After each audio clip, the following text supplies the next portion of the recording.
the rest later. Let's rip. Let's go. We're good. Live, is it? We live. We good? All right, let me see you. I see me now. You see you? Yep. Right. Let's see you too. All right, I'm about to go. I mean, everybody else besides me that forgot what you look like and what you sound like, since you ghosted everybody. They talk shit so much about I'm never on. Yeah.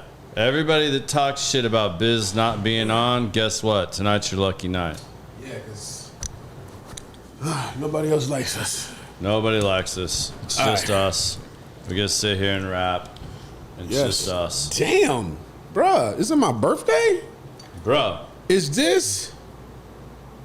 This can't be what I think it is. Yeah, they're finally back, man. I walked in and saw them, and I got there before Ben Daly. So I was I was going to tackle him. He was on his way in there. The blueberries are back. Epic Buemo, man. What's up, everybody? Welcome back. I know it's been a little bit of a hiatus since the Redmond show. Thank you, all of you that supported that show. That truly was awesome. So awesome. That's a really chill dude, man. Yeah, we're going to get him on later, too. Y'all going to get Jacob on camera. I'm sure you got some stories to tell, Jay. Yeah. Yeah. You got a couple? So, again, we're getting sidetracked because, again, it's just me and Biz. So. Ain't much to get sidetracked, man. It's just us. But we still make tonight interesting. I think there's a lot of things that, you know what I thought about when we said, you know what, it's just going to be us tonight? There's a lot of shit to recap about. Yeah, there's a lot to recap about. There's a lot that's been going on in both of our lives, especially yours, bro. So I'm changing my name to Not Busy. I don't want to be busy no more. I'm either going to go back to just being Bryant or just not busy because How about slow motion? I'll take that. Bruh, give me that all day. I'm tired. But anyway, enough about me. What about you? Yeah, so welcome back, everybody. I'm going to call out some people, too, just because that's what we do. I mean, yeah, and we haven't sat down and done this since, like the beginning of the year? Because we did the recap for last year. We did the year-end recap. That was the last time we did this, I think. Yeah, so everybody has been punking out. And I don't mean just punking out. And I don't blame them to a degree, a lot of people. But I've literally had 3 or 4 people like, fuck you, bro. I ain't following Redmond. I mean, like, I didn't think that would be a real deal. Like, I thought everybody would be what like, were their issues? Redmond, like, yeah, cool, like, viewership's up, all this, like, we're rocking and rolling, like, yeah, put me on, like, I want to follow that. But that apparently is not people's mentality. Everybody's not like, everybody, but what's I mean, can you be a little bit more specific? Did they give you reasons why? No, they were just like, man, like, he was, I mean, because he's amazing. I mean, like, he has a great story, and he's polarizing, you know, like, and he is who he is, and, like, I guess that just intimidates the shit out of a lot of people, and they're just like, I just don't want to follow that. Like, I don't want to be compared to that. Like, I don't. It's like, oh, you mean guests coming on afterwards? Yeah, I thought you meant like people that watch the podcast. I'm like, damn, what's wrong with y'all? Bro, it's just people. I mean, everybody has an interesting story. It's not about what I've learned, man. It's not about a comparison. Because you are you. What makes you you is you. You have your own individual whatever. Don't compare it to what was on there last. I mean, that's crazy. No, that's what I was telling people. I was like, and you know what? Like, I don't know what's going on with Facebook and YouTube. Facebook seems to be doing really good again now. YouTube, I guess we're shadow banned. I don't know. But I seen that in the admin page when people were reaching out and saying what's going on. Yeah. The whole algorithm and the whole social media. There's a guy I follow on Instagram back, you know, I'm big into following weightlifters and all that stuff. The guy's named Cali Muscle. Yeah. And he got Facebook, not dissing Facebook. I don't want the screen to go. Don't want the screen to go black. But he makes his living now off of monetization, and he does all kind of crazy stuff. Mm-hmm. But he just said for the last 2 months, Facebook has not paid him, and they demonetized his page because of like literally 30 seconds of him. It wasn't nothing racial or nothing crazy. He had an opinion on something while he was lifting weights, and they just cut him off. And now he's on Instagram, but that's owned by Facebook. But that's his only platform. I think Instagram and TikTok. But yeah, man. I mean, I don't know really what's going on with social media right now. And I think a lot of it, like, it seems like every time they do a big update or they're all trying to implement AI and stuff like that now, like, that's all, like, kicking things. I hate to say this too, but we do have an election coming up here. And shortly. you know what? And that's what I thought about too with the Redmond show, because, you know, right after this, like, and what's really messed up, and like, I mean, I'm going to bring this up too because I think it's messed up, but Redmond's been on CNN lately and a lot of other things because in Virginia, they slid a bill under that, like, there's a benefit that our government provided those that served us to where, like, especially like Gold Star families, their kids still get an education. Is that for anybody? Is there certain? Apparently, this is in Virginia right now. Oh, like, shit! I'm about to say because so like my kids can go to school. They nixed if you hadn't already applied and weren't enrolled by like X date whenever this bill went past. They're cutting it because they apparently, you know, obviously with the wars we've had recently, that's a lot of money. A lot of people died fighting for what we have here. And with that happening, I guess those numbers got so high that our government don't want to still pay for these kids' colleges and stuff. Oh. And so he's been battling them on that front. So there's a part of me that, like, looking at it was like, man, maybe a little bit of this, because, like, that's the first show I've boosted in a year. Mm-hmm. I mean, and yeah, it still did pretty good on Facebook, but YouTube, like, didn't hold weight. So, like, I just thought it was funny when everybody was like, I don't want to follow Redmond, you know, and I get it to a certain point, but it's like, everybody's got a story. You know, it's the same thing I thought. Like, I posted today, I finally got some of the stuff back from when I went and did Eagle Rising. Yes, they're glamour shots. F all of you. Like, yeah. Like, okay, I ain't gonna lie. When I first saw it, I was like, is those the photos I took at your company headshot? No, that's not it. That look a little bit more, yeah, like laid back. Yeah, because for the last year and a half, if there's a photo of me that even remotely looks professional, Biz is taking that photo. So I was like, 98% guaranteed Biz took that photo. But it didn't look bad. It was cool. You look relaxed. No, there's a whole bunch of men. Like, I'm having to download all this stuff, and like, but the moral of that story was, like, I told everybody I will share it, and it'll come out this weekend. Thanks, B. Yes, pretty boy here, right here. Got you. So, the video of my speech.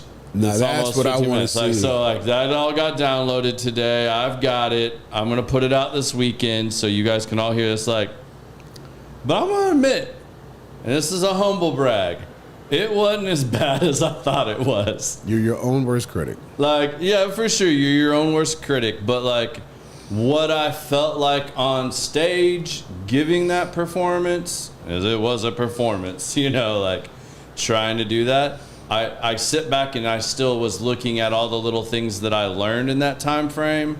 But at the same time, I was like, man, it really wasn't as bad as I thought it was. Like, all these other people that I did that course with weren't, you know, because the part of you is going like, oh, they're just trying to be nice and like saying decent things and stuff like that about you. And like, you know, I get it. Like, that natural thing to think. And again, you're your own worst critic. But I watched about 5 minutes of it today and I was like, all right, this isn't as bad as I thought it was. Like, I'm way less nervous or anxious about putting that out because I will do that. They say that everybody at one time in your life should do a TED Talk.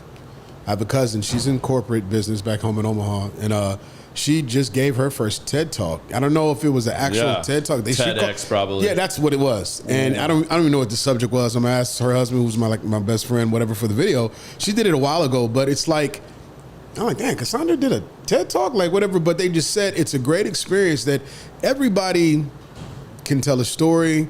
Everybody has something. It doesn't, I mean, literally everybody has something, whether it's parenting, whether if you've gone camping, whether you've changed the tire, how you make coffee, any of those things. That's the shit that goes viral.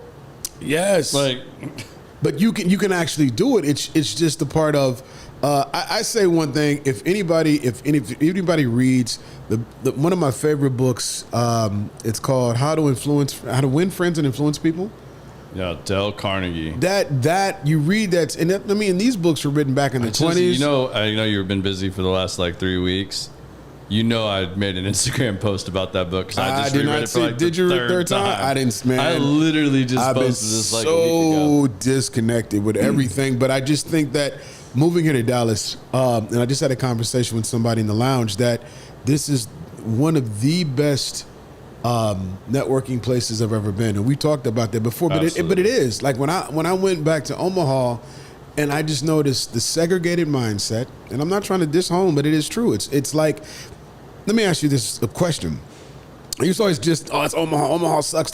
No, it doesn't. That's home. I love it, but it's a Midwest mindset. I've noticed that people are more forthcoming.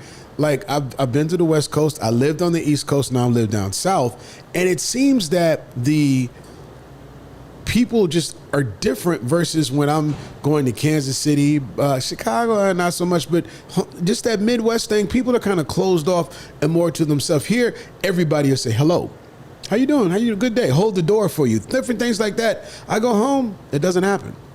And when my mother made that observation, she was just like, I hate to admit it, but I've noticed that strangers will hold doors for her. Will say, good afternoon, good morning. When we went back and I was with her in the restaurant and I was a few steps behind her, people came out, let the door shut, didn't do anything. And I had to run around her to grab the door. Just simple observations like that. I've noticed that more generationally in the last few years, but thinking back of moving in my younger years, I went Oklahoma to Wichita, Kansas, to Olathe, Kansas, to Connecticut, to Dallas. The Northeast, I feel like, is way more like you described. Like, people are way more in tune to themselves. They're smaller group. Yes. Like Connecticut was one of the hardest times I had for making friends initially, because you got to think, I mean, that's the first areas that were inhabited as, like the Americas as we know them now. So you have like people that have lived there, their families have been there for hundreds of years. And then you have a lot of like migration from like all over the place. Like, Connecticut was just, when we moved to Connecticut, I mean, I don't think we met a neighbor for like 2-3 months. Like, until school started, like I didn't start really meeting kids in the neighborhood and stuff like that. You moved to Texas and like, it was almost overwhelming and weird. Like, every neighbor for 2 blocks around us, like, brought a pie, brought cookies, bought brownies. Like, hey, welcome to the neighborhood. I'm Joe Blow, and like we just wanted to welcome you. And when we moved to our new neighborhood, we can help you in any way. But people were super friendly. Like, and I don't want to give the perception that people aren't friendly up north. They are. They're just. They don't go out of their way to do it. They're not like as upfront and approachable about it. Like, they kind of like fill you out a little more. Like, when I first moved when we bought our big house in Omaha, and moved from the north side, which is the hood, to out west where all the more affluent people are. Yeah, they thought we were drug dealers. Yeah, for the first year. Undercover cops, nobody spoke. Yeah. Until they found out I was Mr. Radio Guy, nobody spoke. Can you give me some concert tickets, and bro? As soon as the Justin Timberlake concert came to town, that's when the pies and the how you do's and all that, then we were good. Yeah. And I'm like, wow. But too, if you really have to say it though, but up there in Omaha, when you look at it though too, when you look at the news, if you look at anybody that's black or brown and it's the news, somebody got shot, somebody got killed, something bad happened. There's but that shit, even where you were hanging out, like out of the last, I don't know what, 6 times you've been to Omaha in the somebody last month. Somebody got shot and killed, yeah. I mean, like every day when you and I were texting, you're like, bro, last night this shit popped off, and you're sending me like news clips, and I'm like, somebody got shot at Cinco de Mayo outside, and they're twerking on cars. I mean, but it is the way and that's not saying this shit don't happen here, because this is where the first 48 started, the TV show.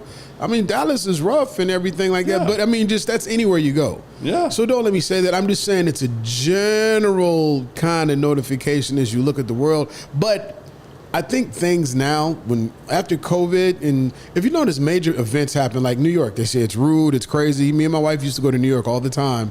And after 9/11 happened, you could walk down the middle of New York. But a lot of it's your perception. Correct. Like, just because that person doesn't socialize with you in the way you're used to socializing. Doesn't mean they're a bad person. Doesn't mean they're a bad person. No. Doesn't mean they're rude. Doesn't mean they're a dick. Doesn't mean they're an ass. Like, whatever. That's why I said like, it's general. Yeah, but I mean, like, general. They're total, like, once you learn their style of communication and how they, like, I mean, it takes all of, like, a few days of just watching and goes kind of back to observing. why I said giving a TED Talk or reading that book by Dale Carnegie. Yeah. Because then you know how to kind of relate to people in their atmospheres. My grandma used to say, learn how to swim in water and not get wet.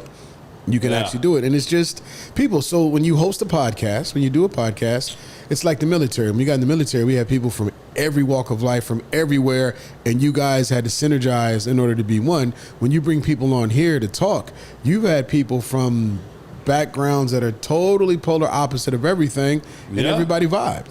You know, you have everybody from multifamily to Navy SEALs to athletes to hustlers to car guys to everybody had a story to tell. Whatever. Yeah, it's just people being people. But it's funny too, though. Like, looking back on this and talking to this, I was talking to Redmond not too long ago, and like one of the things he was talking about, and like, you don't think, I mean, the people joking about like not wanting to follow Redmond.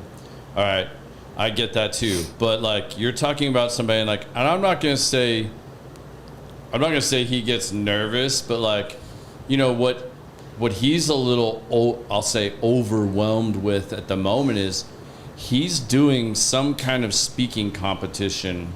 And mind you, like, this guy has spoken in front of thousands of people on thousands of stages. Talking about Redmond? Yeah, Redmond.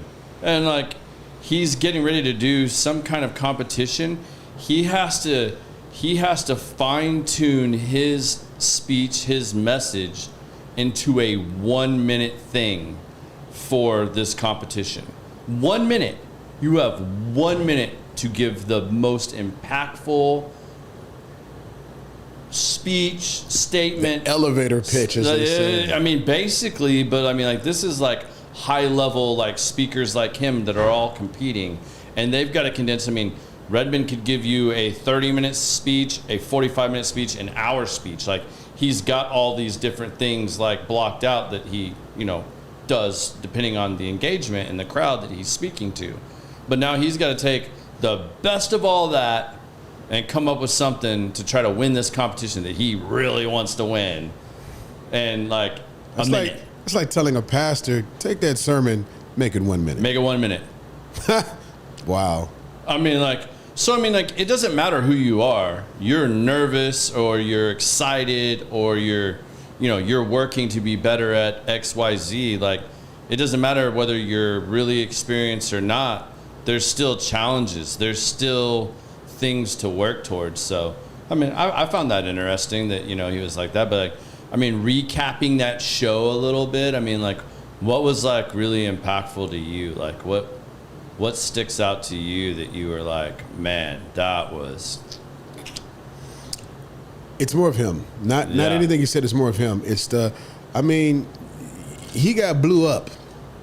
He got blued up. He got like hit, and anybody like that, him, Byers, all those guys, but him to take everything that happened and to turn it around to go into the field and the arena that he's in. But here's the most thing about him. I like the point in fact of that he points out his mistakes, and that's what he really thrives off of. Ownership. He owned up to them, and that's where he learned the lessons. That's somewhere where I struggle, and we look at things, mistakes or failures, as this major impact and roadblock where everybody tells you how to learn from them and keep it moving. He's a great example of that. Yeah, absolutely. You know, you could say it all you want to, but really learning from it, it's like riding a bike, falling off, and like, perfect example. My son this past weekend. So one of my adventures is... Which one? Jesse, not Oliver, Jesse. The hard-headed one, my 15-year-old.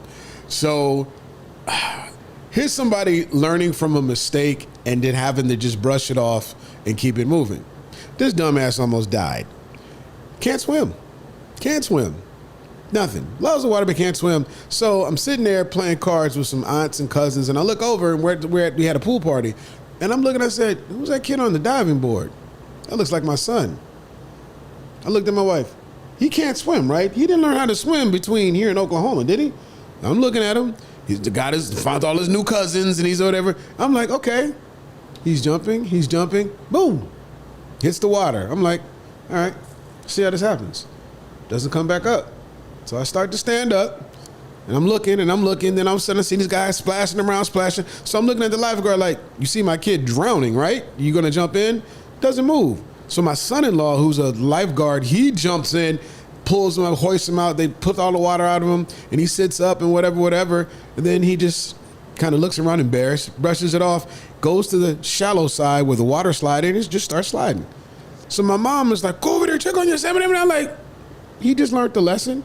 He's up. I'm not going to baby him because he just learned the lesson. He almost died just now. I said, I'm going to get in his ass later on in the hotel room, but I'll let him I'm not going to make it worse. He's breathing. He's alive. He's over there playing. But he got up, brushed it off, realized, and went right back in the pool.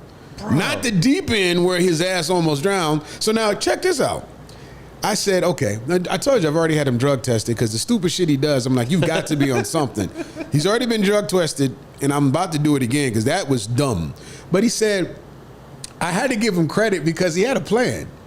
He said, well, my plan was that I was going to jump in and then hit the bottom, and with my really strong legs, because he's an athlete, I was just going to push back up. I said, you know that's like 20 tons of water. Your body and your muscle mass, you know all the science. He says, well, all that didn't factor into what I was thinking. So he jumped in and he went to, feet hit the bottom and he went to jump up. He said it didn't work. Then he said, I couldn't breathe. I said, yeah, it's called water. Yeah. And then he finally got to the top a little bit in the flap. And I said, so are we going to do that dumb shit again? He says, no. And I talked to my son-in-law. He's going to give him and Oliver swimming lessons. I said, because I can swim, but I can't stop. I can't tread water. I sink. I don't know how to do that. I can get from one side of the pool to the next. Don't ask me to stop in the middle. It's lights out. But just, he learned that lesson like for a lifetime. Yeah, I mean, like learning how to tread water is a huge thing. Which like, I need to learn how to do because Yeah. I feel bad because I wouldn't even be able to rescue him if I had to. We both be drowning. You know what though? I like that in some regards, like that he had the like mindset of like, I mean, that just shows like kids will try things and like. He had no fear. He had no I'm not fear. mad. He had no just fear. He had a did it. plan, and he did it. Not Most kids stand there saying, I mean, I can remember being in boot camp in the Navy. Hell no. And the guys being like, all right, who can't swim? I'm only going to ask you this time now. If you make my guys get in this water to pull your drowning ass out, it's going to be hell to pay. If you pull out right now and say, I can't swim, you see those two guys at the other end? They just completed buds. Ooh. You're going to get swimming lessons for the next 2 weeks from Navy SEALs. You don't want that? Right now. And like, literally, I think one guy raised his hand and was like, I can't swim. He manned up. And man, they put him right over there. And that dude got swimming lessons from fucking Navy SEAls. And like, man, and I can't tell you. So did somebody lie and they couldn't swim? Dude, not somebody, several somebodies. And you get up on the high platform. Oh, hell. And you stand there, and man, I'll never forget it. They line up like 10 of you at a time. And it's like, when he blows the whistle, you jump, you drop to the bottom, you come back up, you swim to the other end of the pool, and you get out, and you go stand on the wall. Like, that's the process. And man, I was like third or fourth group.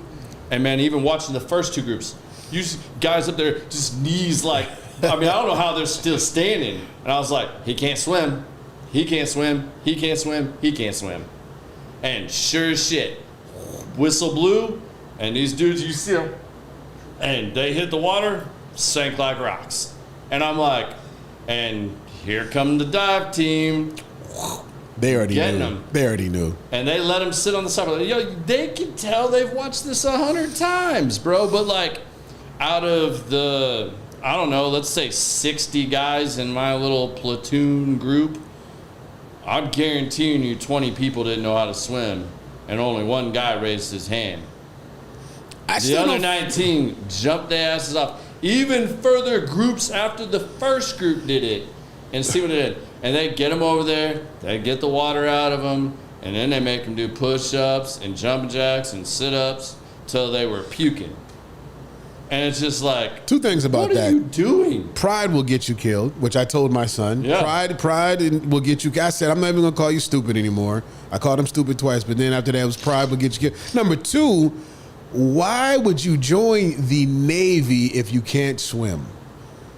And that's a question they ask you when you're in MEPS. Like, can you swim?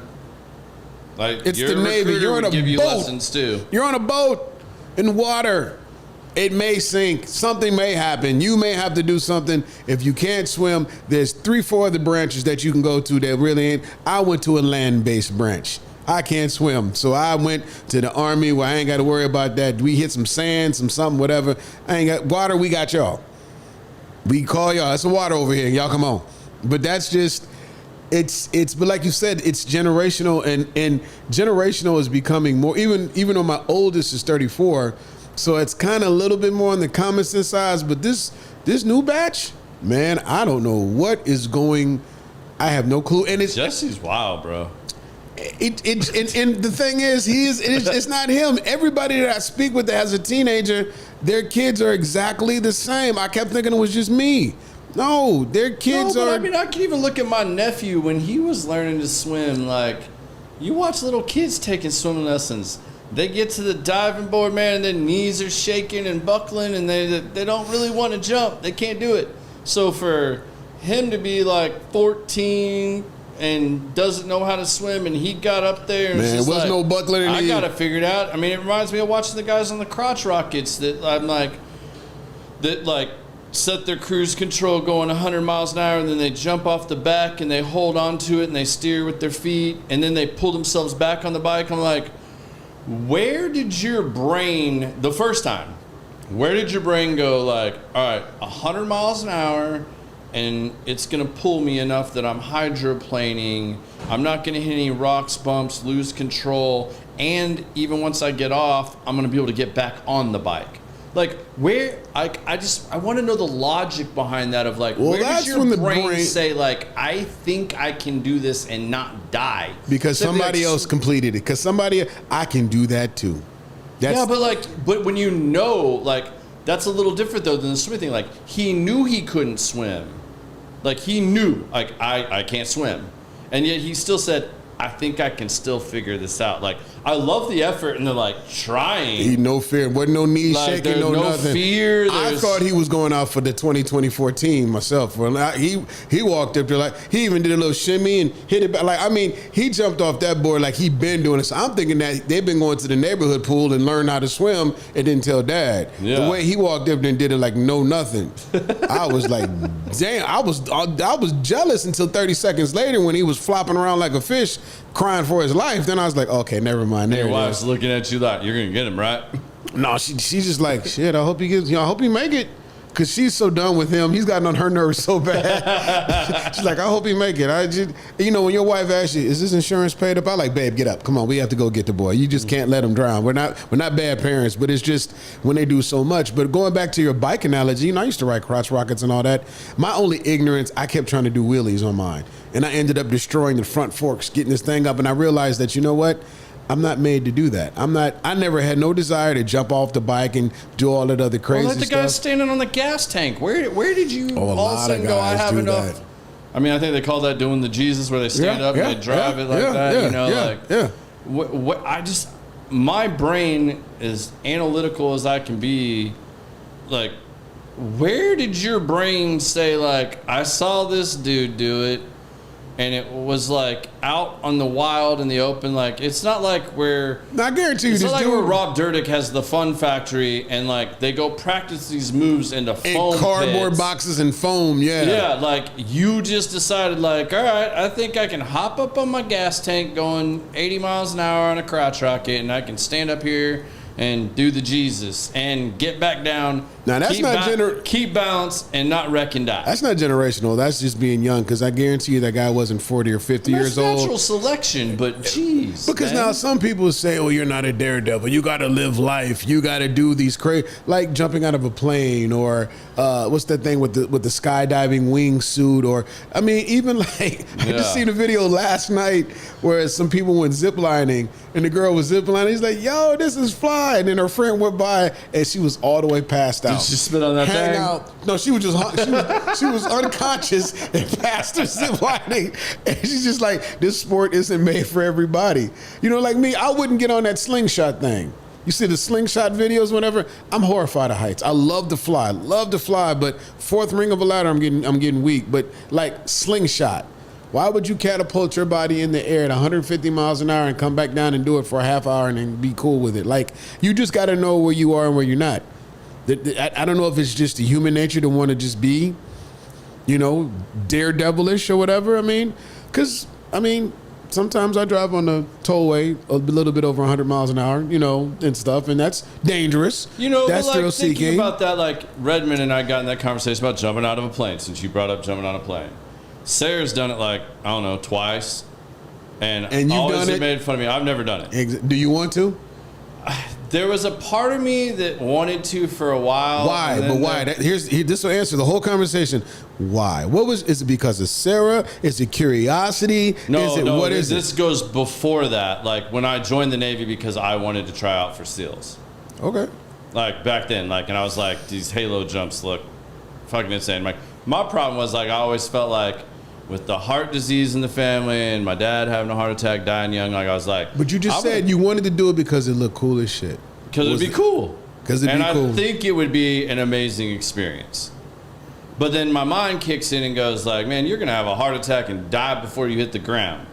And then I was like... And then you hear about the freak things that happen, and I'm like, how am I going to trust that this dude packed this chute right and that it's good and the backup, all that? But I was like... all the fear kicks in. But when Redmond started talking with me about it, I was like, you know what? Like, if he was going, I think I would go. Because, like, those dudes have been trained so meticulously. They fold their own chutes. They, you know, all that stuff. They're like, if I saw that kind of, like, intensity and, like, knew somebody that had like thousands of jumping. I know these guys all have to have that for you to jump with them in tandem and all that shit. You got to do it first unless you take all these courses and go do iFly or whatever to get certified. I definitely wouldn't want to do it solo my first time. Like, good God, like, I don't care how much training you had like that. My brain still says, nope, don't want to do that. But I think in that scenario, I might actually do it. I used to think I wanted to be a race car driver until Pop's birthday last year when I got put in a real race car and all the driving, everything, all the cars I've owned. But when I did 2 laps around the track and had to get out the car because I had to throw up, I realized I wasn't built for that. Yeah. I'm not built for the G-forces to be a real race car driver. And when you get in the car and the man says, now if you have to throw up, I'm like, what do you mean if I have to throw up? Dude, I done driven 1,000 horsepower cars. Man, ain't nothing. Please. And I was on the track all day racing with these guys, thought I was doing something. A real race driver showed up. Yeah. I'm in the passenger side and my insides are literally in the back seat. Yeah. And this car is going around so fast that I couldn't keep lunch down. I'm like, this shit is for real. And you guys do this for like hours at this level? I watched guys do that at Boeing when my mom worked at Boeing when we lived in Kansas and we got to do the family thing. And they had flight simulators. And I think it would take you up to like 3 or 4 Gs, something like that in that simulator. And man, you watched people just turn green and puke and everything. Like they had to like clean the simulator out like after every like 3 people got in. I'm like, yeah, I don't think I want to do that. Like I'm out. Like I don't want to be one of the kids puking. Like I'm out on that. Everybody's just. I think it's just programming, times in life, why you make decisions. You know, we call it common sense. My common sense tells me. But like, what I still love about that is like he tried. He did with no fear, and that's why I didn't come down on him so hard because you tried. But if you know you really didn't, but you had all a the plan. dumb shit he does. Yes, like he this is the first one you actually had a plan and you went in trying. It's like you can't never take the damn trash out on time. What was Ollie doing while this is going down? Ollie was on the slides in the 3 feet. Not paying no attention. Man, he didn't even know. Yeah, I would have paid to see Ollie's face. Well, like, after we told him what Jesse happened, about to drown. Oliver just said, Dad, watch this. He just said, oh, well, did you learn how to swim between the time you put on your swimming trunks and the time you walked out there? That's what he asked him. He said, no. He said, oh, well. I said, Oliver, you know better? He says, yeah. And he walked right back over to the 3 foot and went on the slides. He had no issue with it. I was just like, man, that is like, yeah, life be lifing, as they say, with this generation of people and kids and all that. But anyway, so yes, it's been a crazy 3 weeks since we had Redmond on. Life has been nonstop. I've driven so much in the last 3 weeks that I had to put brand new tires on my truck. I mean, I thought you moved back to Nebraska. Hell, I was like, he didn't even say bye. Nice knowing you. Nah, man. I went to Nebraska 3 times in 2 weeks, back and forth, drove, then came back and then had to drive down to San Antonio, then came back, had 24 hours, then had to drive the entire family up to Oklahoma and Muskogee, Oklahoma for our family reunion. An Okie from Muskogee. That's what my grandmother was, man. But that was dope because learning of our family history and like they took it all the way back to where the family started, the names and everything. And I didn't realize my family owns all kind of land up there in Fort Gibson and in Muskogee. And my great-great-great-grandmother, my great-grandmother, and my grandmother are like full-blood Cherokee Indian. I had no clue. That was that deep. Yeah. Where it went from paperwork, they went to the cemetery where all the family members are buried. I mean, it was dope. You need to go file your card and check that out. That's exactly what everybody said, and I can prove my lineage. I'm working on all that right now. I had no clue what that was when they broke it down. It was funny. You should have seen everybody taking notes. Everybody was writing down. We can get what? We can do who? We can get free shit for what? A house, land. I mean, it turned from a family reunion into like a seminar. Like literally, everybody. All right, well, was I got on a it. question I've been waiting to ask you, and since we're just doing this, let's go. And granted, I'm not 50, so I can't even push this along and be like, "Yo, I'll be your first guest. Let's go." Actually, you can. You can. Wait. So, what's up with your podcast, bro? So I mean, I know you've been busy as shit because I actually we ain't even recorded got an all our episode. shit done. I recorded an episode while I was in Omaha. Where is it? I ain't seen it. Oh, you ain't. I got to get 6 of them in the bucket before I premiere it. Bro. Because here's why. So my podcast, I'm doing a different approach. It's not sitting down, not doing this. It's actually pre-recorded on location. All right. Pre-recorded on location, has to be edited. So you know Anthony Bourdain? Mm-hmm. I'm doing it Anthony Bourdain style. All right, fine. So I want to at least get 4 to 6 episodes in the bucket. Why you gotta just in have case. 4 to 6? So that way there's no lull in between episodes if I want to do it weekly. Oh, you mean so you have backups in case you have an excuse of why you didn't actually like put it out there, Or in case the guest didn't show up. instead of just jumping. No, I just want to Bro, do it you right. watch how much we've had to deal with, like, No, we jump, someone we go not live. showing up, We go live, video though. not working. You know, we And I gotta have do learned. this right here because I've learned from this. This has been one of the greatest experience in learning how to really jump into this and to do it. So I had a podcast with a buddy of mine. He is actually 50 and he's pivoted several times. So the podcast is Living Life After 50, which you really don't have to be 50. It's more about the pivot. If you've pivoted sometime in your life, later in life, not when you're young, but later in life, like I had to start over. You know, I went from a radio career to got let go on radio. Then I went and got a degree in photography and did commercial photography, to running a wedding business, to moving here, to not knowing what the hell, then working with a marketing company. Sorry. To now doing all kind of stuff. So Brian just said so they can play on time. he's right. Yeah, yeah. But he knows better than anybody. He's one of the key factors. Oh, damn. Yeah, we're good. Oh, that means good. That means not good. I don't know. This means I need one. This means I'm good. Hashtag bring Riley back. Oh. Ooh, yeah, we just dropped Jacob, that he didn't one. mean that because you got to I'm make him just another kidding, one and you Jacob. may We stick love your you. finger in that one. It'd be parts to us tonight. It's cool. See? See what I did to myself right there? But it's more like just pivoting in life, and I just want to do it in a creative, a little bit of a cinematic style, so that way it's interesting every time. And the more people that you figure out and you talk to, and it's funny I just want to figure out, why do people make the decisions they make? Yeah. Because it can be anything from family and desperation. It could just be feeling like you're not fulfilled. Speaking of which, so yes, yeah. Ain't gonna say no come names. on. Don't say his name. You can't say his name out loud. I won't say his name. Can't say his name out loud. But you that's put your hat right over there. your face and come talk for a minute. We'll change your voice. Yeah, we'll use voice altering technology for you. That's where the conversation was.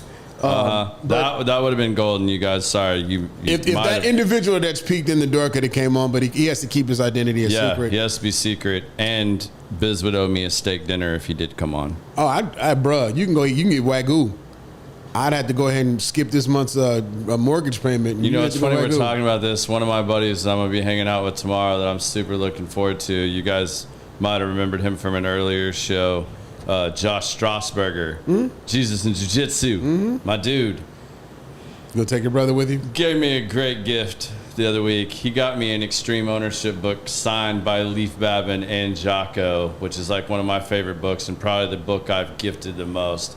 That was an awesome gift. Again, thank you, Josh. That was awesome. But he literally texted me after I made that post about the book that he sent me, and he was like, yo, go check out who just liked your post. Was it Jocko? No. It was this other guy, but when I went and looked at it, I was like, wait. He's like, so this dude, you might want to like try to have him on your show. He's like, I don't know, like his English isn't great, but like he does pretty well. He's like, he might do it. And I was like, well, all right. I was like, well, wait, what all does he do? And he's like for the Mexican Special Forces, like he's literally like a cartel hunter. I was like, he's like, he might have to wear a mask or you might have to like alter his voice. I'm like, bro, out. Like, as cool as that would be, I don't want anything to do with that. Cartel hunter? Nope. No, thank you. Nope. Out. But then the very next day was really cool too. Like, this is like one of the coolest like organic follows. JP started following me. JP Donnell. Like, that was the first time like somebody that I look up to that like I have had zero interactions ever with started following me. Like that was a cool little moment for me. And I was like, that's all because you gave me that book. I really appreciate it. The catalyst to what you are now. So as you've done this for a couple of years now, literally a couple of years. Yeah, we're coming up on 2 years. That's crazy. And as you're still developing the other big project, I know you haven't given up on that one. Yeah, we've hit some potholes. We haven't even got to talk about that yet. Yeah, but you know that happens. That's if it wasn't a process, if it was easy, it wouldn't be worth it. Yeah, so we can talk about that real quick. I don't mind bringing this up, but so we had all the corporation's been formed, the domains have been purchased, the social media has been secured.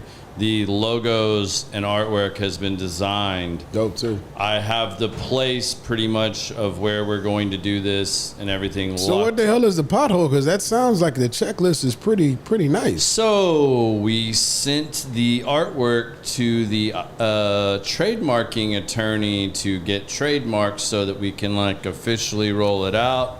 And lo and behold, and I kind of knew this, I didn't realize this band has 2 albums with this name attached to the album, and they're still touring, performing, although I think they're mainly doing like a 2-man show now and only the full band every once in a while. But the actual name that you picked? The name that I picked is actually what this band called 2 of their albums. Oh, wow. So the risk right now is we roll with it. They're in the same music field, relatively. You get a cease and desist. If it blows up, I end up in an IPO lawsuit, which is the most expensive lawsuit you could get into. And they would have a very good claim of coming back and saying, we want a piece of the pie. You're using something we have here. So ain't no pie. Without trying to redo everything, I am working very hard to reach out to the band and see if they're cool with it, if they would sign a waiver saying that like they don't have a problem with me using this name. Otherwise, we've got a couple backup plans, but then it's just some more money and time to go back and change everything that's already set up and drop off this name on the corporation, the platforms, the artwork being redesigned. I have a good solution for it, but I'm gonna try first to get a hold of this band. So shout out to Sister Hazel, Ken Block, the lead singer of Sister Hazel. If anybody has a connection there and can get me in touch with any of them, I would be forever indebted to you. So I would love to make that happen and not have to rework everything, but we may be there. I'm going to give it a few more weeks and see what we can do, because I still really like the name. I love all the artwork that we worked really hard to develop and get out there. It's really dope. It would be awesome. We can make one slight change, and I think everything still works. I got to finish doing all the background research, but yeah, that's where we're at on that. The guest that we thought we were going to be able to roll with in late July actually moved everything to the fall because of some stuff. So we don't have anything pressing trying to get it done right now, other than my pure desire and want to make it happen. We all know I don't like just talking about it. I want to don't stop, go with it. So yeah, there you have it. That's what's going on with the music thing. That's why that's still not out yet, but you know, we got a lot of other things working. So, you know, I'm still working on stuff from the Eagle Rise Summit. That was really amazing. Like I said, I'm going to put that video, some of that experience, you guys will see a lot more. I think there was like over 150 photos taken of me at that event. Like, I've got updated materials for all kinds of stuff. I've got glamour shots for days that I can put out there for all the fanboys that want to comment on my glamour shots. You know, those I got those for days for y'all, so just get ready. I'm gonna be like the person that just had a baby, and you guys are gonna get inundated with this for, I don't know, till I get tired of updating and posting. But yeah, I'm gonna put the video out this weekend. I'm doing another event in September, so there'll be a September date we block off. I'm really excited about this. I signed up to go. Redmond is doing an event with Bedros Keuilian. Bedros is somebody I am a huge fanboy of. Like, I think what Bedros does is amazing. Didn't he used to live here and he moved to Florida? I have no idea. That I don't know. But I used to follow him. Bedros Keuilian is an amazing businessman. I love everything he's doing, man, and I love how he just puts everything together. So I'm super excited about going to that. Bonus, Redmond speaking at the event, so get to hang out with him a little bit more and do all that. So I'm looking to see where I learn and grow in that process with doing that with Bedros. That's out in Scottsdale, and I love going to Arizona, so get to hang out in Scottsdale for a few days in September. I'm really looking forward to that. Scottsdale is gorgeous. I have a cousin who lives in Phoenix, and he goes Scottsdale, the Frisco of Arizona. Yeah, literally. Yeah, like, it's dope. But yeah, I mean, I'm working on the speaking thing a little bit more. So I think, you know, and I hope some of you guys that follow the show and listen to the podcast, I mean, all joking aside, like, I would love feedback when this video goes up, because I am working on a 2.0 version of that based off of the one-on-one I had with Redmond after doing that. And I think I'm going to put that out there to start doing some speaking engagements on that. Like, I'm really working on that whole presentation and how that is. And I would love y'all's feedback. I mean, please, I'm just short of the 15 minutes we had. So, I mean, I want to say it's like right at 14 minutes on there that I spoke. So it's not a long watch, but kind of, you know, if you guys want to give me feedback of what parts of it you liked, what you would like me to go deeper into, I'm going to do that. Because I talked about this, I think, a little bit when we came back, but I turned it into about communication, because at the end of the day, I think everything that I've been a part of or that I'm doing, a lot of it boils down to communication. You know, doing this show.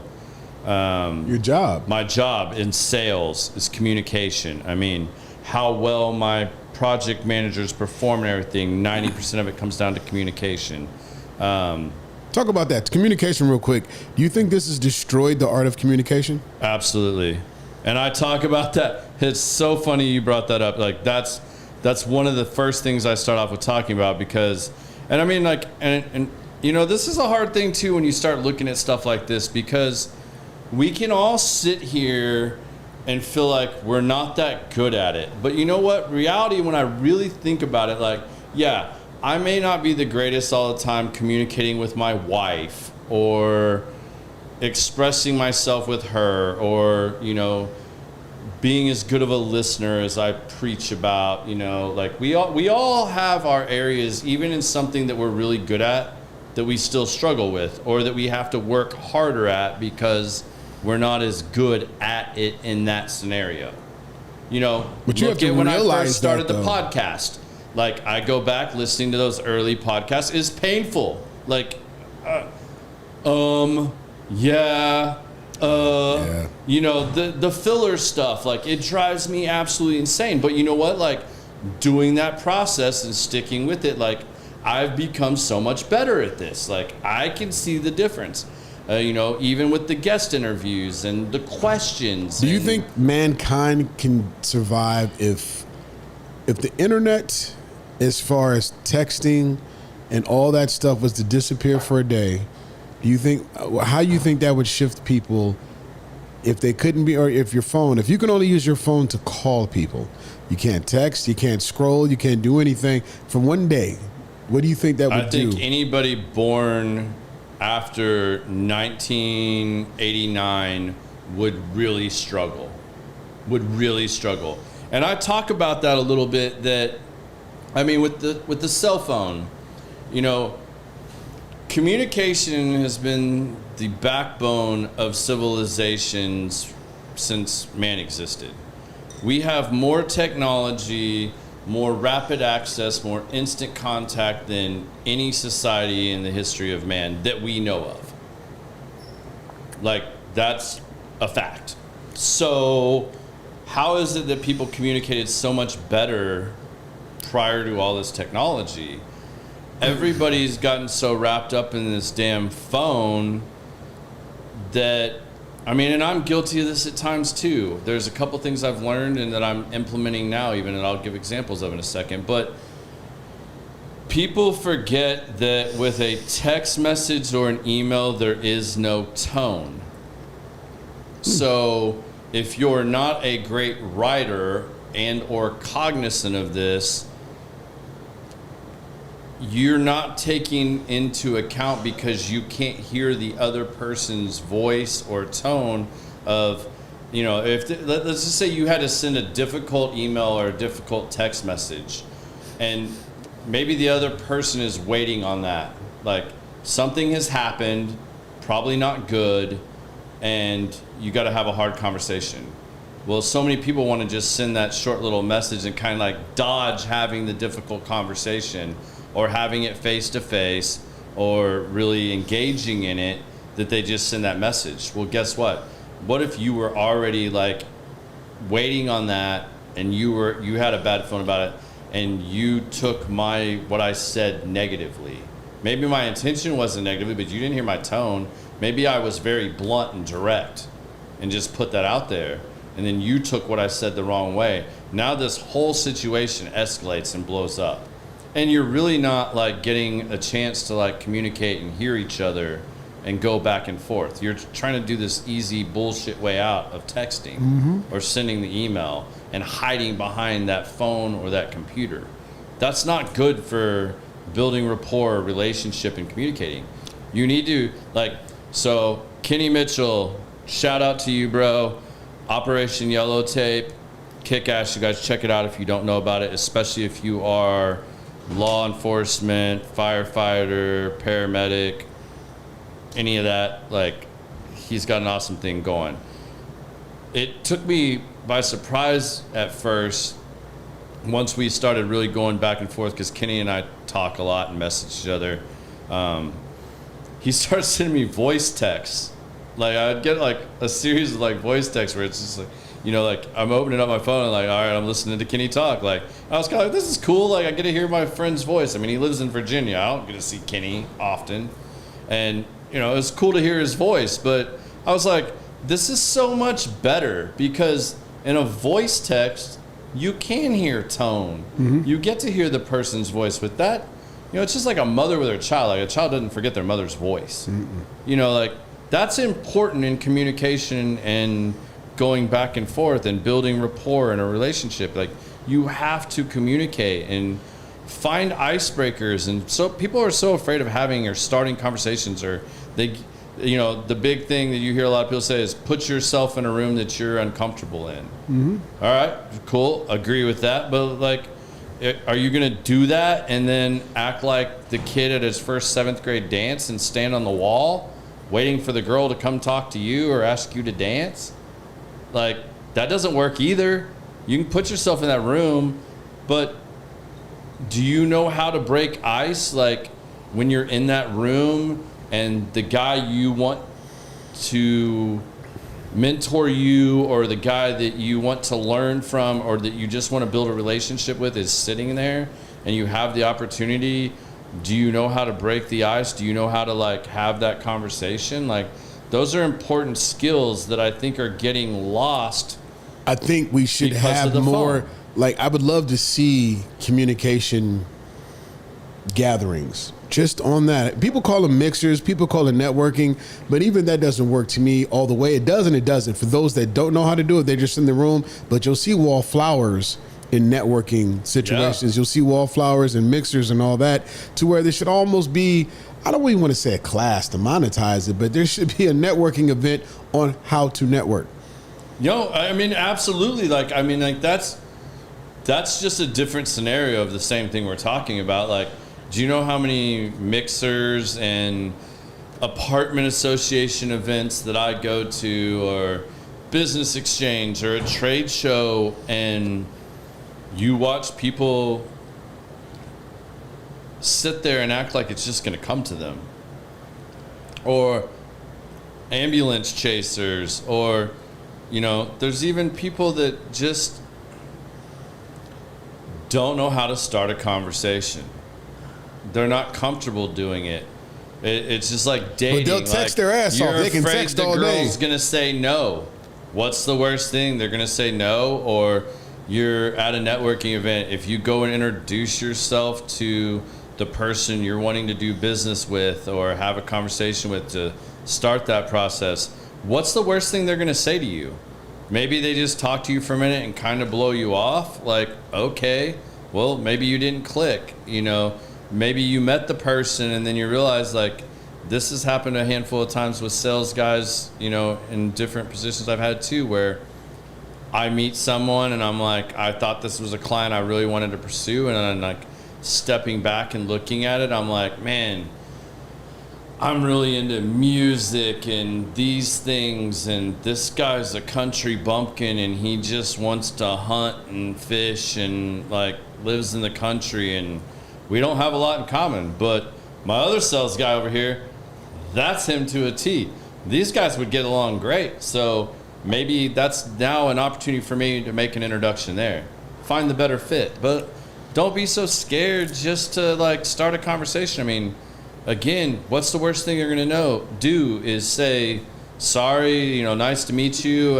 Really busy. Like, don't have time. I mean, they're at the event. They know they're there to network. Like, people need a little bit of coaching on these things. And I didn't think it was as big of a need until I started training other sales guys and estimators, and I did the Eagle Rise event and talking to other people. Like, it's mind-blowing how many people literally just think they can live by that phone and just not actually really interact with people. I try to teach my kids that, the art of conversation. Making friends and building relationships, How to Win Friends and Influence People by Dale Carnegie. One of the greatest books I've ever read. Reading 12 Rules by Jordan Peterson right now.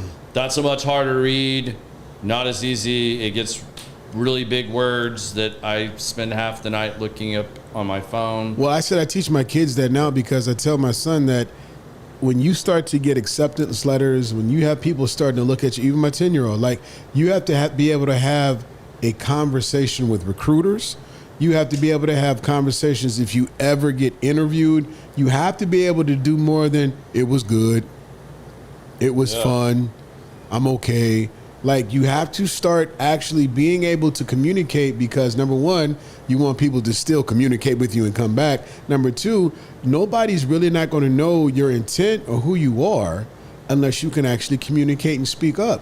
But these one-word responses, they don't get it. If I ask you, why did you do this? I don't know, and shrug your shoulders. Oh, we're going to be here all night until you give me a full-on explanation. It's not about you being long-winded. It's about you being able to articulate what was going on, what's happening, even in the point and fact of if you get in trouble for something. Communication. Like the other night, I literally was pulling out of somewhere, Kroger or something, and it was like close to 10, and I just wanted to get home. So I'm mollywomping and hauled ass around, and I like to hear my pipes. Okay, so what? I wanted to hear my pipes real loud in the car, so I'm mollywomping around the corner, and I'm heading down in El Dorado, and I didn't see this cop. He was parked literally in the turning lane. I come around, I knew the speed limit's 45. I had to be doing like 65. And there was a car right behind me, so I'm looking at my rear view, and yep, he pulled out. So I get in the turning lane to turn into my neighborhood. He's right behind me. So I'm like, okay, let's get our story straight. Let me think. It's my son's first night at Sonic. He's working. He's nervous. I'm late picking him up. I didn't want him to think I abandoned him. Yes, I was lying, but I had it ready. And that communication was going to be great and all that. And then my brain said, don't matter. Your ass is still about to get this ticket. So I'm waiting for him to light me up. Boom. Lights come on. But then he pulls from behind me and hauls ass through the red light and goes to another call. When I say I drove 22 miles an hour to the house after that. People were I was driving slow like Grandma Ethel. I was out of there. I was like, damn. But in regards, not that I had to tell a lie, but at least your brain goes into communication mode. No, but like what you said about talking to Jesse about talking to recruiters and stuff. So like there's a perfect example of this right now. And granted, I don't know the guy's name. There was a basketball player that the Minnesota Timberwolves just drafted in the first round that was predicted last year to be a top 10 pick. And he got accused of rape, I believe. Oh, wow. And ended up... If Brian's still watching, he'll know the name. He filed suit, and he won. Like, he had all his witnesses that, like, this never happened. I think what I read was that, like, the girl accused him of violating her in a club, and the guys were like, we never saw this. Like, he had witness after witness, and, like, the Timberwolves were talking about how they did their research. Like, we interviewed him multiple times. We talked to his coach at Texas Tech. We talked to his coach at Illinois, I think is where he played. I mean, I could be wrong with some of this factually. But bottom line was, it was his character, the way he could communicate and what he said, that while all this was going on, that, like, he still went in the first round. How often do you see that? Like, that doesn't happen all the time. Like, some people truly are bad people, but, like, you know, this particular guy got wrongfully accused, was pretty much guilty until proven innocent, was proven innocent, and the Timberwolves still took a chance on But he was able to carry himself, communicate and he properly. Still went to the, like, championship this year, like, played in it, and was like, he was able to withstand all of this outside shit going on and communicate and be a leader and still let his character and everything else shine through. So, like, boy, what's the name just went through that deck? Yeah, Dak's going through it too, and, like, look at how good of a communicator Dak is. Very. Like, people, like, and I mean, I know Dallas is going to try to, like, and people will take a lot of different angles on this. Like, shut it down. It's already done. He's good. It's over. No, I know it is now, but I'm saying, like, while it's going on, you didn't see everybody just go after Dak. No. Like, it came out, it was news breaking, and they issued statements, stuff, and like. But he's been on point. It just kind of died until like this week when. Now, had he been the Kansas City Chief dude that was down here drag racing Corvettes and wrecking stuff up and walking away from the crash, oh, you a rap, bro. You a rap. You know, now they got to go in overtime trying to, but he holds babies and shakes hands, and they got to prove all of it because you was acting a fool, and then you walked away from it. But just different. Speaking of basketball, I keep looking at my phone because it won't stop vibrating. I don't care. LeBron James' son just got selected to go to the Lakers. Yeah, that happened earlier. I didn't know. It just, my phone just buzzed, and I give two damns about it, but it won't stop vibrating about this stuff. But anyway. Yeah, I mean, like, again, just back to what we were talking about, I think it's communication. I mean, look at how Dak communicates. Like, he went out right away, addressed it properly, stood his ground, did what he had to do to protect himself. I mean, I'm sure he's going to countersue and do all this shit now, but I mean, but when the trolls tried to even break into, the trolls couldn't even break down his character because he's always been that. Well, and that's what like I said, try to teach my sons in this arena. You're not only a talent, you're a target. Mm-hmm. Understand it's coming, and for you not to be aware of it, you have to start to be aware. Yeah, but even if you just, take these crazy scenarios out, like just get back to communication 101 and building relationships, building rapport. Like, I just, there's so much room here, especially for these younger generations that didn't get thrown out into the world. Mom and dad made everything really easy for them, and they didn't have to learn these things and the psychology behind it, and maybe they didn't move a whole lot. They didn't have to get out and make new friends and socialize and learn all these things that are hard. I mean, like, I was reading something just the other night. Jordan Peterson was saying that if by age 4 you haven't taught your kids how to socialize, the kids are going to have a much harder time because, it's that reward system of, like, the kid that's biting or the kid that doesn't share well. Like, you have to have proper discipline with them and teach them why they can't do it, and then when they do it good, reward them, because kids naturally are going to weed that out. That kid doesn't play well. The parents will weed them out, like, I don't want you playing with that kid. You think that is a form of entitlement?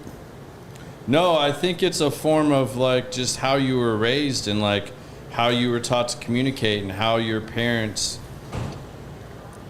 showed you things and what your reward system was, what your punishment system was. Like, all of those things play into different things. I asked the entitlement question because you were talking about how kids and people relate as they even get older, and I don't speak, I don't interact, I don't this, I expect this, I expect that. Gary Vaynerchuk said that entitled kids were created by parents. You can't diss and talk to them because you created this monster. Yeah. If it's at the end of the day, everybody is I believe you're a product of your environment, where you come from. Yes, you do have outside things, but at the end of the day, your core comes from your home. Yeah. And where that core is, and now we kind of got some generations that are lost because we went through a long generation of kids raising kids. And then you have so many different, even though I was a latchkey kid growing up because moms was working all the time, and you come home and you had to cook and fend for yourself and do everything and still have chores and grades and everything done. But I appreciated that because as an adult, I'm functionable.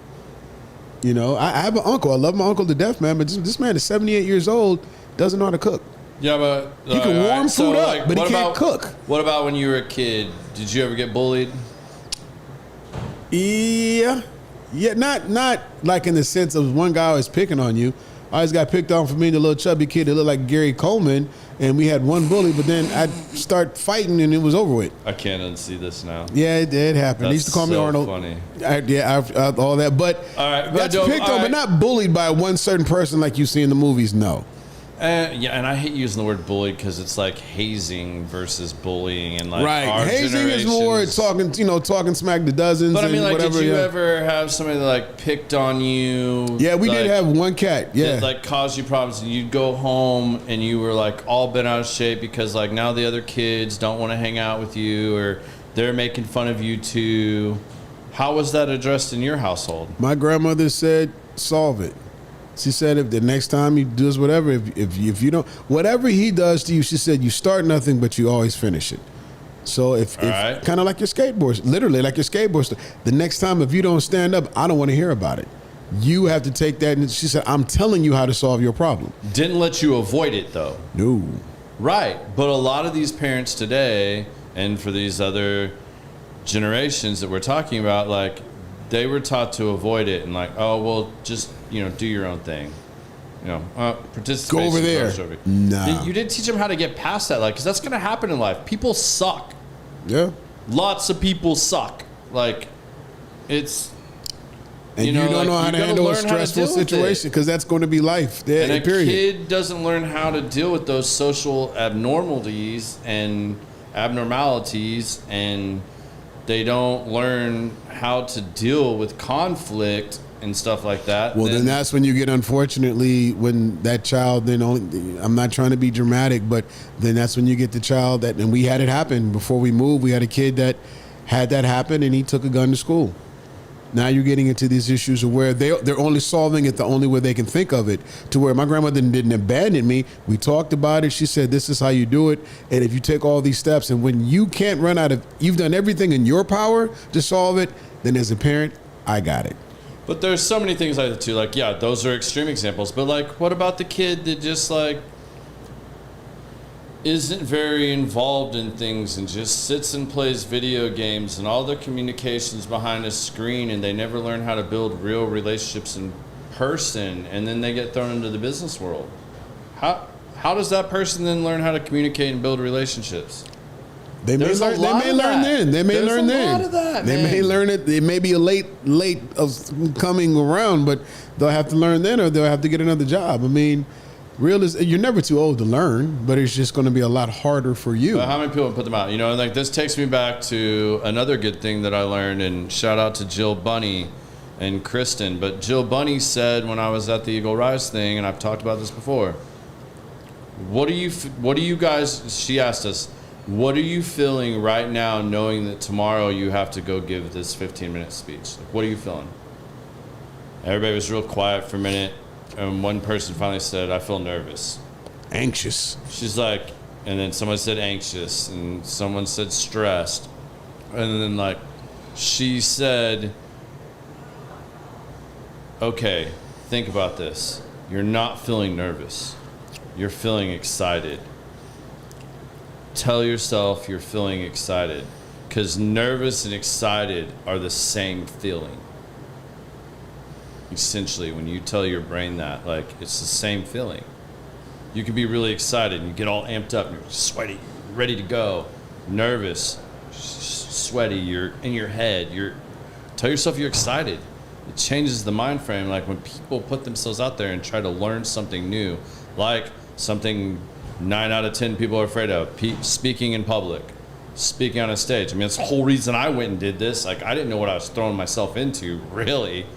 I just threw myself into a situation that I thought was going to help me, but in a different way. And then it ended up being something different. But, like, guess what?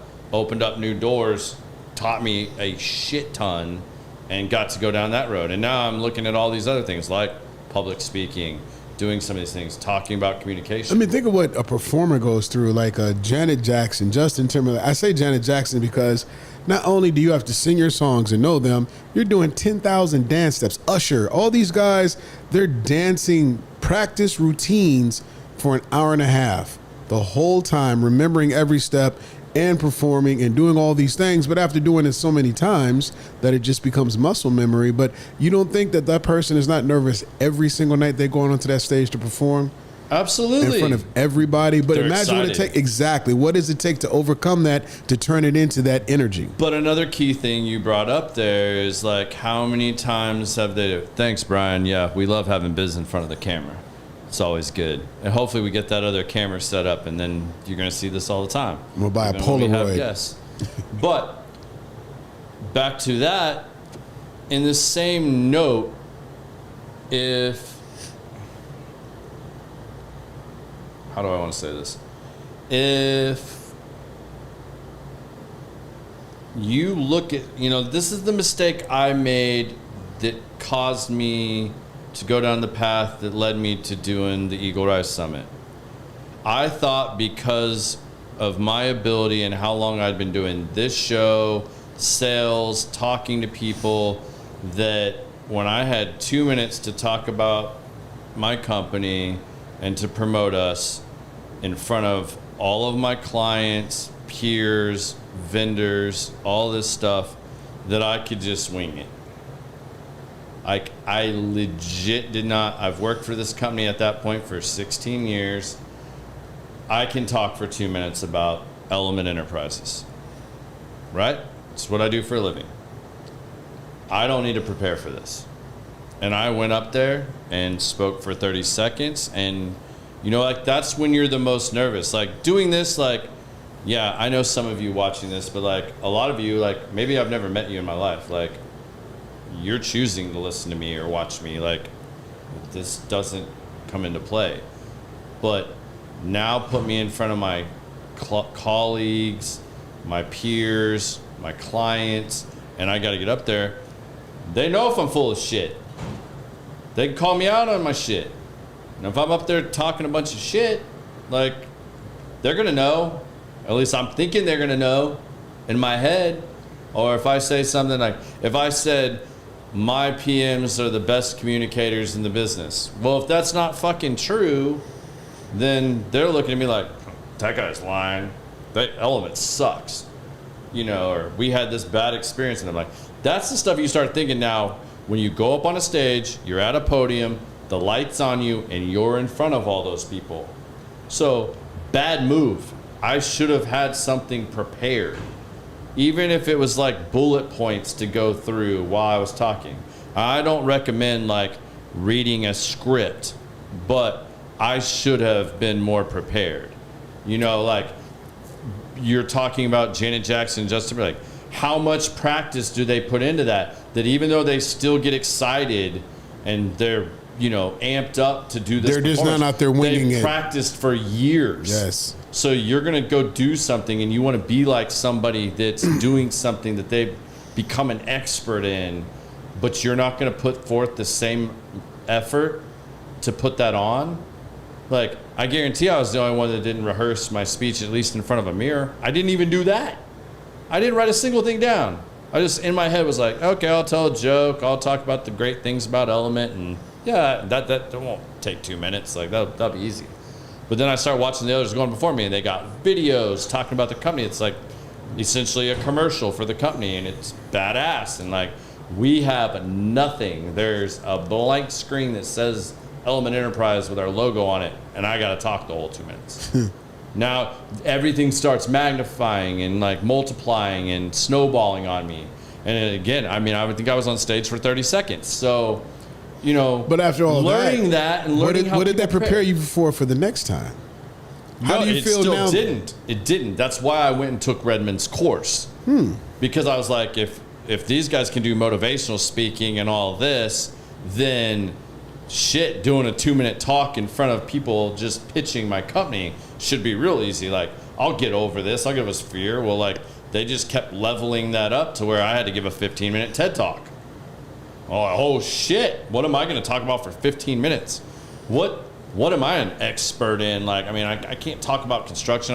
I didn't want to pitch common sense for 15 minutes. You know who does it very well? Comedians.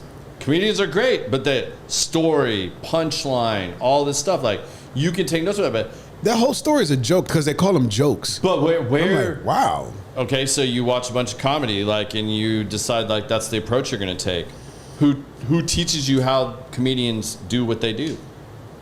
I don't know, but I'm sure there are classes and courses you can take, you have to put yourself out there for whatever style it is that you want to do.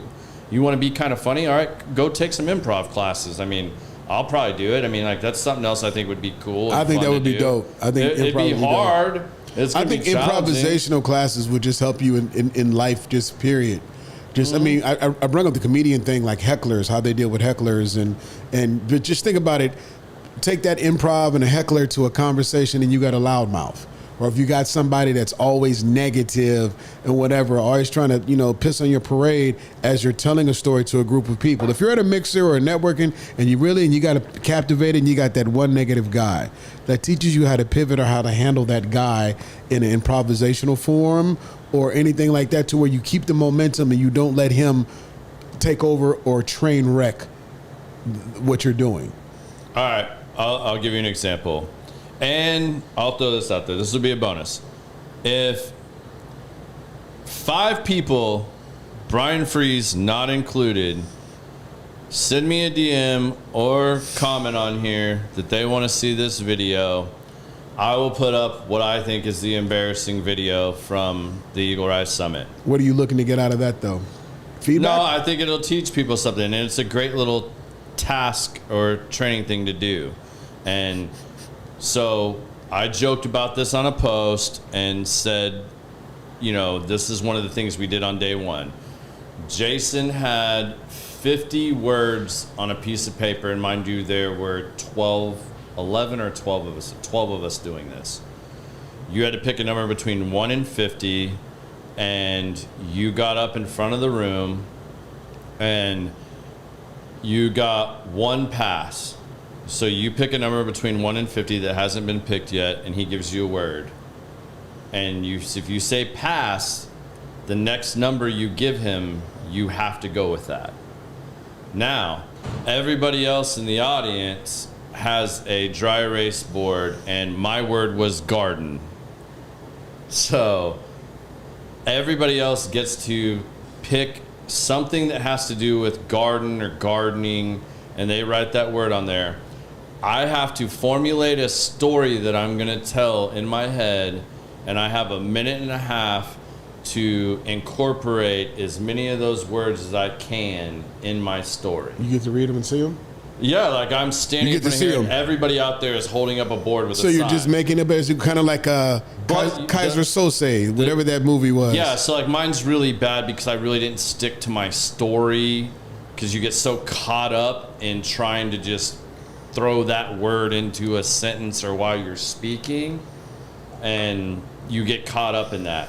The ones that did it really well were obviously really good speakers, and they took 30 more seconds than I did and a lot of others, and they formulated what was the beginning, middle, and end of the story they're going to tell with that word.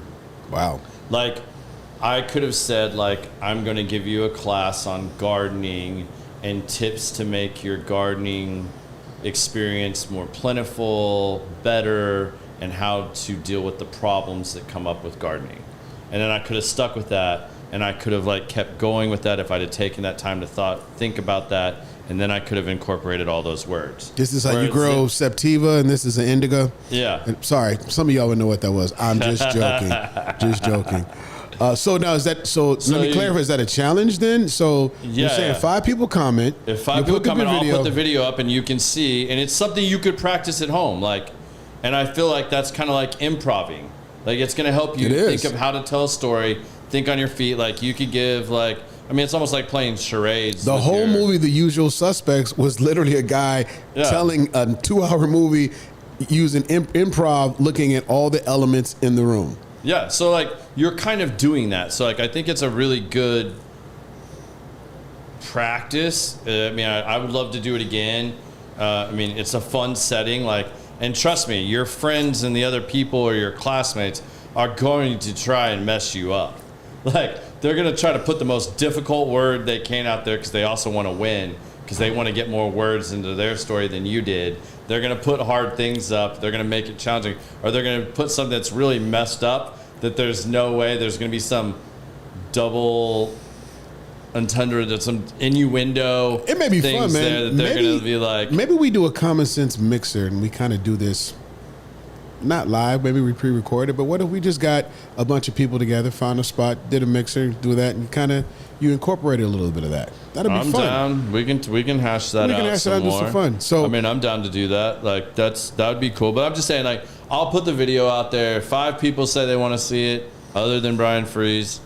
I'll put it out there, and you guys can like laugh at me about my garden and that I put a scarecrow in my garden to keep the bunnies away, which the deer came after to eat the corn. And all right, well, so I mean, like, it's really bad because that's what you start doing. You're reading these words, and I'm like, all right, scarecrow. So I put a scarecrow in my garden, and my garden has a fence around it, and we grow tomatoes, and Sasquatch has been seen in my garden, and I mean, like, people are just throwing all kinds of shit out, and you're just trying to get that body count with the words and try to get it in so that you can win, because like everybody wants to win. Like, you're trying to do it, and like, Danny Farrar was like the airborne dude that was like super intense, and man, he comes with all this intensity, and he's like raw, and he's spitfiring words, and you're like, holy shit. And I think he won on number of words to get into it, but he lost because I think it was Brenda Neckbottle that she told a better story and got almost the same amount of words, but she told the story and then she brought it full circle at the end and brought it back, and timer. So clicked. She won. Well, I know that I got a little battery left, so here's something that I get to do I've never got to do. We want to know your 2 cents.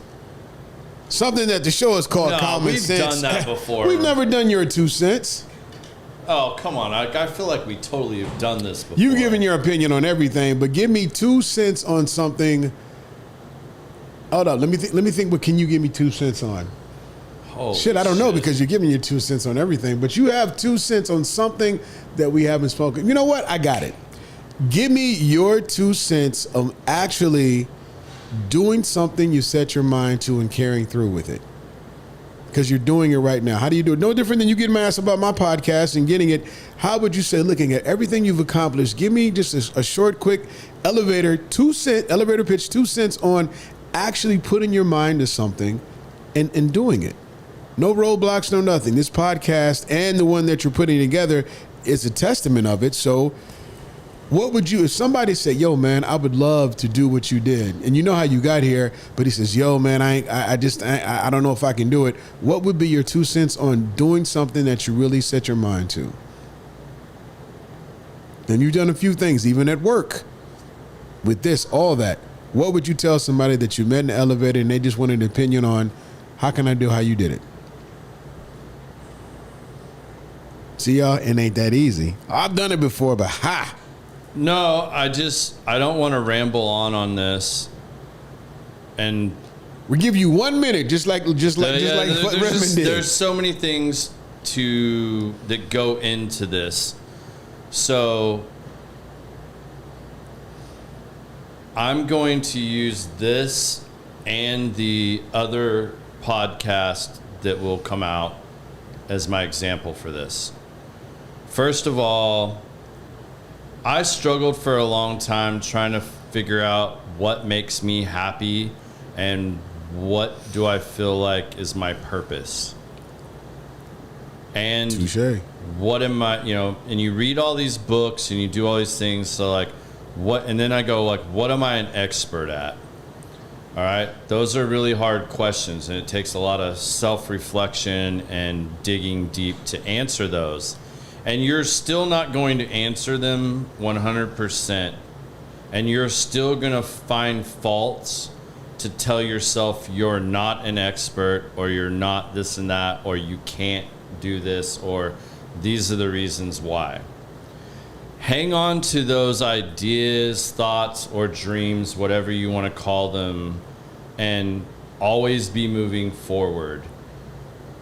Put yourself in situations to learn and grow, and hang on to those ideas, because Common Sense started out as a blog. And because I didn't like my writing and my writing style, I abandoned that for a long time. And then when I got invited on a podcast, I fell in love with the format and was like, I can do this. I just need to do it in this format. So I didn't let go of the idea, but 10 years later down the road, I saw another solution to that problem.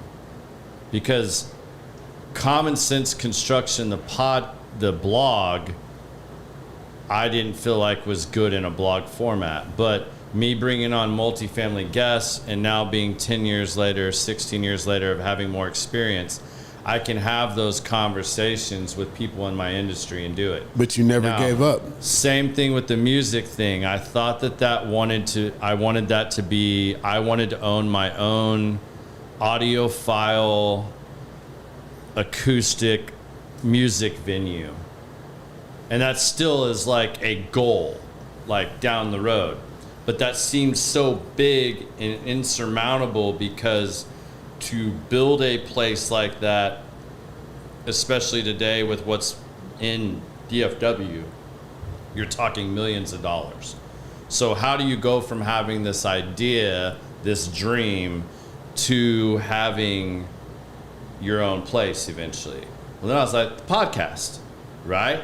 Like I can sit down and do podcasts with these musicians and bring this in. All right, well, let's break it down. Like, let's talk about the songs. Now we're going to do like a interactive songwriting 101 with all these artists that I know and songwriters and musicians and do that. And then we get them to do an acoustic live raw performance and we plug that in and we do that. So like this podcast led to me being able to envision that goal in another way. And we do this at somebody else's space, help them grow and make their business grow, but yet I'm growing this entity. And when this makes enough and gets big enough, then I can have my music venue, if that's still what I want and where that goes. So like never letting go of those ideas and not thinking you have to have the answer right away, but always trying to grow and move forward. And any action is better than no action. Like, Bam. Don't just talk about it. You have to be about it. Like, that sounds so corny and cheesy, but like so many people, like Redmond says, get off your ex. All right, cool. What's the first step for you to do that? Like, any step is a big step, especially early on. So like, break it down into little things that you can do. Like, if you want to talk and be a better communicator, take some classes, go to Toastmasters, go to Eagle Rise Summit. I think that's what it was called, Toastmasters. That's what she did. Yeah. Toastmasters. Do something to help you. Like, you may not think it's going to solve all your problems, but you might meet somebody, you might get another experience. I got invited on to a podcast here at the Cigar Lounge. Like, I was doing a hobby and then found what helped me turn these things into something else. So I think you got to be a doer. You can't, like, it's hard work. It takes money, it takes time, it takes energy. You just have to do things and then so I like what Scott Phillips said a long time ago. I think this kind of sums it up. Well, my 2 cents. Figure out something you want to do, big or small. Write it down, make it a goal, put it out there. Then write up what it's going to take for you to do that, get that, achieve that, whatever. Then have the discipline to do something to knock off that list or to continue to move forward all the time and not quit. Because it might not happen in the timeline that you want it to, think it's going to, but if you have the discipline to keep doing those things and you have the goal, you have the path, and maybe you don't have the path all figured out because like you're going to pivot, things are going to happen, but you didn't let go of it. Like, I've kept these things for 20 years in the background, and now they're all starting to, and they just keep doing this. So would you say to sum it would be what I've learned, and this has helped a lot now that I think this way, if you focus on the process The process is the goal to happen. Yeah. Everybody's so busy looking at the big picture. It ain't gonna happen on the timeline you want it to. Happen, but if you keep consistently focused on the process, eventually this goal is gonna happen. You're not even gonna see it happen because you're so busy making sure you get the processes and every step done. Just like weight loss with Alex. If all you do is live and die by the scale and you didn't learn to take your measurements and you let that scale dictate your life, that's exactly where I got it from. You're going to hate life. I don't even look at it. That journey of losing 50 pounds is going to be hell. But if you're taking your measurements, you're like, all right, I went up 2 pounds and I did the same shit or more shit this week than I did the week before when I lost 5 pounds. So what's the process? And then, but you were taking your measurements and you realize like, well, okay, I obviously gained some muscle weight here because I went up 2 pounds, but I lost 1.5 inches around my waist. Exactly, the process. If you're not following the process and you're not tracking this, you're not going to get there. So you have to do that. So I'm going to go to the part over here where I got to control stuff while you sign. Yeah, check it out. So thank you for those of you that tuned in this week. So we got some exciting things coming up. I've got a lot of guests booked up. I mean, like, we're booked out through early part of August right now. So next week, we're going to have Jeremy from 903 Brewing in the house doing 903 Brewing. It'll be on Tuesday because we don't want to try to take y'all away from your 4th of July festivities. So next week will be Tuesday. After that, we'll be back to Thursdays pretty regularly as far out as I can see right now. So go back, give us a good listen, give us a like, a share. We appreciate all of your support. And if there's somebody you want to see on the show, topics, things you want us to dive deeper into, please share that. Like, I mean, that's pretty much the thing now that I wish I got more of is feedback from some of you guys. I mean, I can make posts, I can ask questions, and the amount of you that actually respond or put it out there is small. I mean, unless you see me in person. Then apparently in person, you guys want to tell me everything you think about the show. You want to know how I got the guest, how I know so-and-so. But put it out there. I mean, there's things happening right now that, you know, I never thought would possibly happen, you know, through some of the things I've done. I've got the potential in the next 6 months to have 2 guests that either I get to meet and I get to have a conversation with, or that possibly do the podcast that I never thought. I mean, they're on my bucket list of top 10 people I want to have a conversation with, and they might even be doing the podcast. So, you know, put those things out there, come up with a plan, follow it, do it, get off your ex, put something in action, and have the discipline to do it. And you'll get there. So thank you for tuning in. We'll see you guys again next week. Oh, I have one more tidbit of advice, since I just brought this up about guests.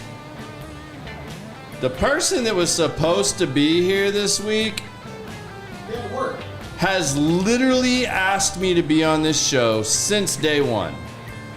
Since day one.